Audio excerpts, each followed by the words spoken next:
આ કોઈ કાલ્પનિક વાર્તા નથી, આ છે અલીગઢ ગામની એક નોટબુકમાંથી લેવાયેલો એક કિસ્સો, જેના પર તારીખ લખેલી છે 24 જાન્યુઆરી 2026. આ નોટબુક એ એક આખા ગામના પોતાના અસ્તિત્વ માટેના સંઘર્ષની સાક્ષી છે. જરા વિચાર કરો, સવારે ઉઠીને ખબર પડે કે પોતાના જ ઘરનું આંગણું, પોતાની જમીન કોઈએ પૂછ્યા વગર જ વેચી દીધી છે. અલીગઢમાં બરાબર આ જ સ્થિતિ બની છે. અને એમાંથી એક મૂળભૂત સવાલ ઊભો થાય છે. જ્યારે નિર્ણયો બંધ ઓફિસોમાં લેવાય, ત્યારે વિકાસની અસલી કિંમત કોણ ચૂકવે છે? અને જુઓ, આ લડાઈ ફક્ત જમીનના એક ટુકડા પૂરતી નથી. ના, અહીં તો વાત છે સ્થાનિક લોકશાહીના મૂળભૂત સિદ્ધાંતની, એટલે કે ગ્રામસભાના સન્માન અને તેના અસ્તિત્વની. તો સવાલ એ છે કે આ બધું શરૂ ક્યાંથી થયું? આ આખા વિવાદનું મૂળ એક બંધ બારણા પાછળ લેવાયેલા ઠરાવમાં છે. એક એવો ઠરાવ જેણે આખા ગામના ભવિષ્યને દાવ પર લગાવી દીધું છે. હવે આ આખો મામલો સમજવા માટે ગ્રામસભા શબ્દને બરાબર સમજવો ખૂબ જ જરૂરી છે.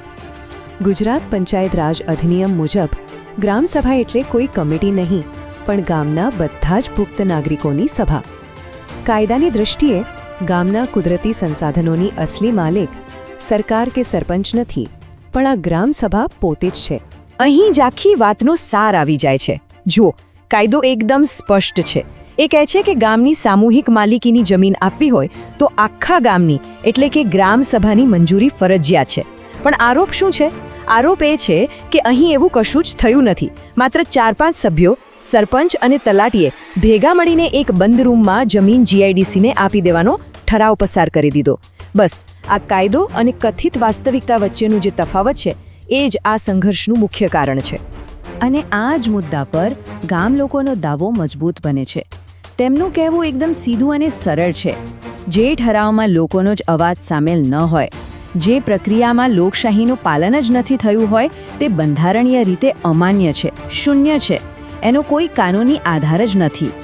પણ ચાલો માની લઈએ કે ઠરાવ થઈ ગયો, તો આ બંધ બારણાના નિર્ણયની જમીન પર શું અસર થઈ રહી છે? ગામ લોકો કેટલાક એવા સવાલો પૂછી રહ્યા છે જે વિકાસના નામે લેવાતા નિર્ણયો પર ખરેખર ગંભીર પ્રશ્નાર્થ ઊભા કરે છે. સૌથી પહેલો અને કદાચ સૌથી ગંભીર મુદ્દો, જે જમીન ઔદ્યોગિક ઝોન માટે આપવામાં આવી છે એ ગામની શાળાને બિલકુલ અડીને આવેલી છે. તો પહેલો સવાલ એ જ છે કે શું કોઈએ પણ આ નિર્ણય લેતા પહેલા તેની સામાજિક અસરો શું થશે એ જાણવાની તસ્દી લીધી હતી? અને આ સવાલ સીધો પ્રાથમિકતાનો છે, નહીં?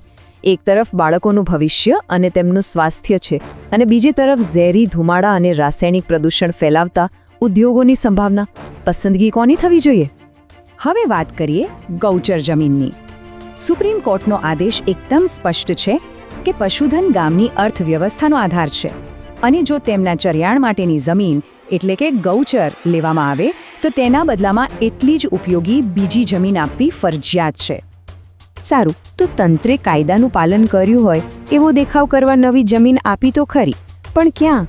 મૂળ જગ્યાથી પૂરા 13 કિલોમીટર દૂર. હવે આ કોઈ વાસ્તવિક ઉકેલ છે કે પછી ફક્ત કાગળ પરની કાર્યવાહી પૂરી કરવા માટેની એક મજાક? આ આંકડો આખી વાતને વધુ સ્પષ્ટ કરી દે છે. 26 કિલોમીટર આવવા જવાનું થઈને વિચાર કરો, દરરોજ પશુઓને ટ્રેક્ટરમાં ભરીને આટલે દૂર લઈ જવા અને પાછા લાવવા. આ કેટલું અવ્યવહારુ છે એ કોઈ પણ સમજી શકે છે.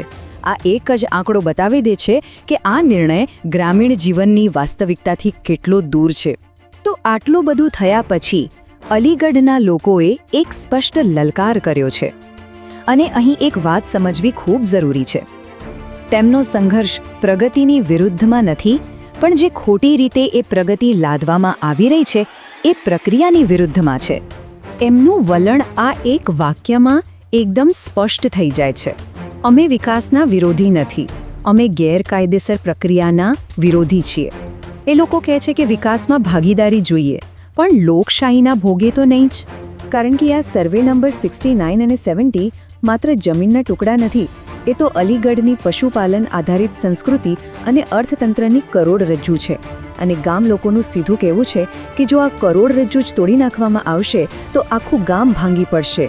તો આ અન્યાય સામે અલીગઢના લોકોએ 4 સ્પષ્ટ અને સચોટ માંગણીઓ રજૂ કરી છે. લોકશાહીને બચાવવા માટેનો તેમનો રોડમેપ એકદમ ક્લિયર છે. એમની માંગણીઓ 4 પગલાંમાં વહેંચાયેલી છે. પહેલું, જે ગુપ્ત ઠરાવ થયો તેને તાત્કાલિક રદ કરો. બીજું, જમીન ટ્રાન્સફરની જે કંઈ પણ કાર્યવાહી ચાલી રહી છે તેના પર તરત જ સ્ટે લગાવો. ત્રીજું, આખા ગામની હાજરીમાં ખુલ્લી અને પારદર્શક રીતે ફરીથી ચર્ચા કરો. અને ચોથું, જે સૌથી અગત્યનું છે, શાળાની પાસે ઉદ્યોગો સ્થાપીને બાળકોના સ્વાસ્થ્ય સાથે રમત રમવાનું બંધ કરો. અંતે, આ લડાઈ માત્ર જમીન, વિકાસ કે પ્રક્રિયાની નથી. જેમ ગામ લોકો કહે છે, આ લડાઈ ગામના આત્મસન્માનની છે. પોતાના ભવિષ્ય વિશે નિર્ણય લેવાના પોતાના અધિકારની લડાઈ છે. અને આ સવાલ માત્ર અલીગઢ પૂરતો સીમિત નથી. આ આખી ઘટના એક મોટો સવાલ ઊભો કરે છે. જો લોકશાહીના પાયા સમાન ગ્રામસભાના અવાજને આ રીતે દબાવી દેવામાં આવશે તો આજે ભલે વારો અલીગઢનો હોય, પણ કાલે કોનો હશે?